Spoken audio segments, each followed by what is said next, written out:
une fois, merci de nous être fidèles, merci de choisir Héritage Télévision pour partager ce moment de culture, ce moment consacré à l'art parce que en fait nous, on est passé d'une simple envie à la passion et de la passion à l'amour. On est amoureux de la culture, on est amoureux de l'art, raison pour laquelle nous sommes là ensemble avec vous pour partager ce moment de culture et de l'art. Et aujourd'hui, tout particulièrement, nous sommes heureux de recevoir pour vous un grand homme. C'est quelqu'un qui évolue ici en République démocratique du Congo, mais qui, depuis un moment, commence à sortir du lot et à se faire connaître un petit peu partout dans le monde. Un cinéaste, quelqu'un qui est réalisateur, à la fois acteur, metteur en scène. Eh bien, mesdames, messieurs, je vous prie d'accueillir dans vos maisons, parce que moi, vous m'avez déjà sur vos écrans, monsieur Victor Moussong.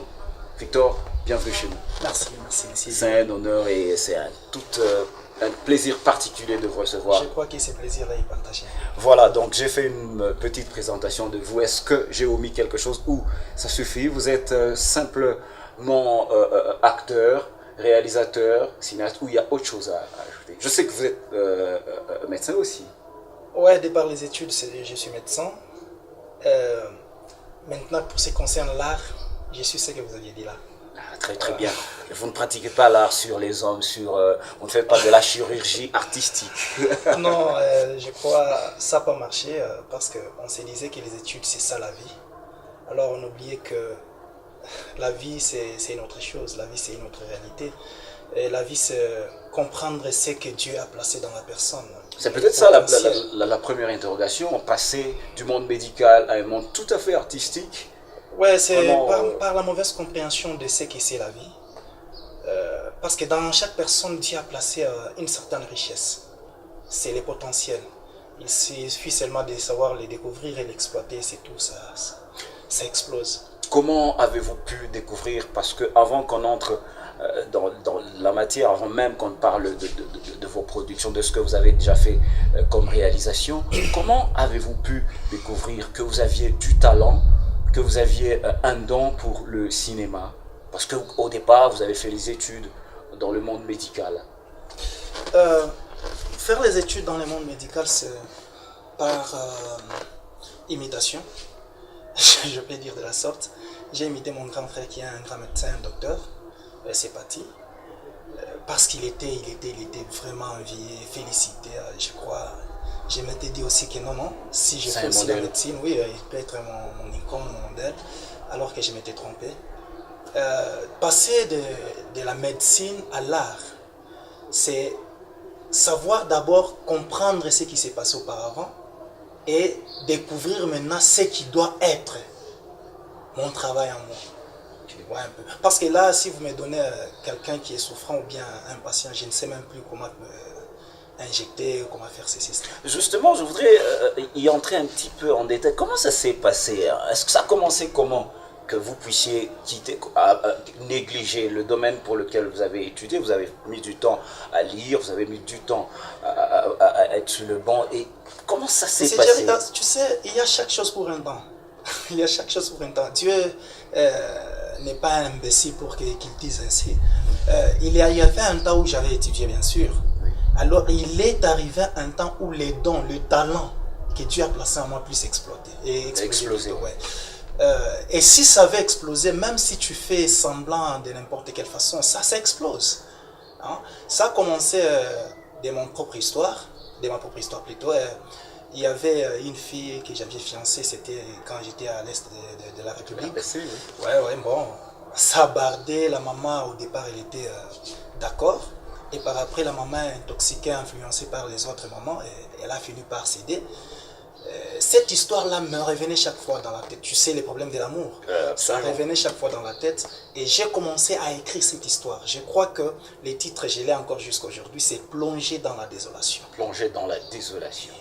C'est moi qui étais plongé dans la désolation au départ. Mais quand ça a changé, c'est la maman, vu que non, c'est qu'on me disait par rapport au garçon, c'est pas la réalité. C'est elle qui est maintenant désolée plus que moi.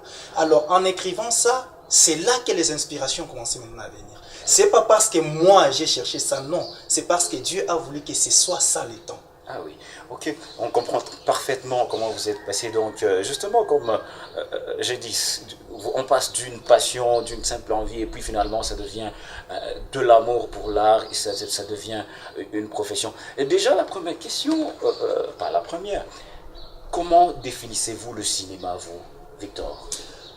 Euh, le cinéma en question, il y a des réalisateurs, des scénaristes qui sont passés, ils définissent le cinéma selon qu'il est cinéma et selon eux. Moi, je dis que le cinéma, c'est la réalité de la vie, interprétée par certaines personnes, Ok. mise en scène, jouée et mise sur un support qu'on appelle le DVD ou quoi. C'est ça le cinéma. Et C'est une réalité de tous les jours. Bon, ça peut ne pas être la réalité de ma vie, mais je l'interprète.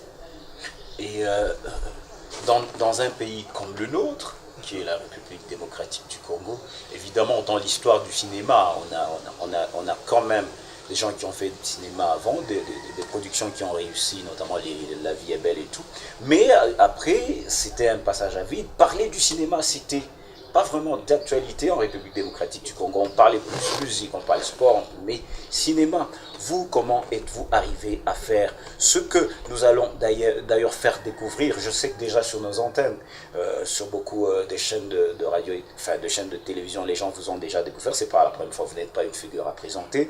Mais comment avez-vous réussi maintenant à produire une œuvre cinématographique? Parce que quand on regarde ce que vous avez fait, c'est pas du théâtre filmé. Vous qui êtes, excusez-moi, je vais revenir, vous qui n'êtes pas de formation, à la base de formation cinématographique. Dire que nous sommes arrivés à réussir, c'est encore dur. J'aimerais que vous puissiez dire que vous arrivez à vous battre jusqu'à faire ce que vous avez fait. Merci pour la fausse modestie. Non, bon, vous avez raison, de par votre façon de dire. Mais par rapport à la vérité que nous vivons, moi je me dis que je n'ai pas encore réussi. Parce qu'il y a trop de choses qui me manquent. Un peu. On a perdu, il y en a qui ont perdu du boulot, il y en a qui ont perdu ceci, cela. On se bat avec les peu de moyens. Les cinémas, si nous prenons la RDC sera un pays vraiment respecté dans le cinéma. Parce que la plupart des gens connaissent seulement La vie est belle. Parce que La vie est belle, ce n'est pas le premier cinéma réalisé en RDC. Absolument, ce n'est pas le premier film. Je peux vous rappeler d'un cinéma où l'acteur c'était Maître Bébin. Ouais. Il jouait les Shotokan, tout ceci. Bon, Maître Bébin a commencé avant que La vie est belle soit sortie. Ouais, un peu. Mais quand on regarde tout ça, toutes ces productions-là, ces anciennes productions, ça a été appuyé. En tout cas, si on essaie, enfin on ne va pas faire la comparaison, mais si on essaie de voir, ça c'est des productions qui ont été appuyées par aussi des étrangers. C'est ça le problème. Justement, c'est pour ça que je vous pose la question de savoir, vous, à votre niveau, comment vous avez réussi. Parce que après ce passage-là, après cette époque-là de Maître Bébin, après les Papa Wemba qui ont fait La vie est belle, je sais qu'il y a une main étrangère, ça, je ne vais pas y revenir, qui a pu faire ça. Mais vous, à votre niveau, vous êtes arrivé à produire ce film-là. Bon, nous ne devons pas oublier certaines paroles que nos dirigeants nous disent, ou bien ceux qui sont déjà passés nous disaient. Si vous suivez la parole de Mobutu, il y a notre président, le fait président, Mzee Laurent Désiré Kabila, qui a dit que nous puissions nous prendre en charge. Nous ne devons pas toujours attendre la main de l'extérieur, non. Il faut qu'on puisse d'abord faire ce que nous devons. Même Dieu, il nous demande d'abord de faire un premier pas. Alors, maintenant, le problème, c'est quoi? Maître Bébin a existé, La vie est belle a existé, avec l'aide d'une main étrangère. Le problème, c'est que les autorités congolaises, ou bien les autorités zaïroises, n'ont pas profité de cette occasion-là pour implanter l'industrie du cinéma. Ouais. Si pas implanter l'industrie du cinéma, donner un coup de main aux artistes. Ouais, s'ils ont profité de cette occasion, je crois que le Nigeria ne devait pas jouer avec la RDC, c'est jouer avec la RDC. Moins encore la Tanzanie, moins encore Bollywood ou quoi, parce que les Congolais, nous sommes des artistes à tout moment, les à artistes part en tout. entière. Déjà, vous-même, vous faites la réalisation, vous jouez dans le film. C'est pas pour rien qu'à l'école primaire ou bien à l'école secondaire, nous étudions la géographie, l'histoire, la biologie, chimie, la mathématique. Donc, Même pour des choses comprendre ce qui ne sont pas de notre option. Justement, je sais que beaucoup d'entre nos téléspectateurs vous ont déjà découvert. Il y en a qui vont vous voir pour la première fois, qui vous voient pour la première fois à la télévision. Mais j'aimerais bien quand même qu'on parle le même langage avec les téléspectateurs, avec tous ceux qui nous regardent. On va vous proposer un extrait de ce film parce que nous parlons cinéma. Le cinéma, je dis bien cinéma, je ne dis pas théâtre, film.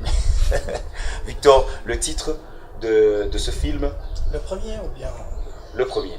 Le premier, c'est pas moi les tueurs. C'est pas moi le tueur.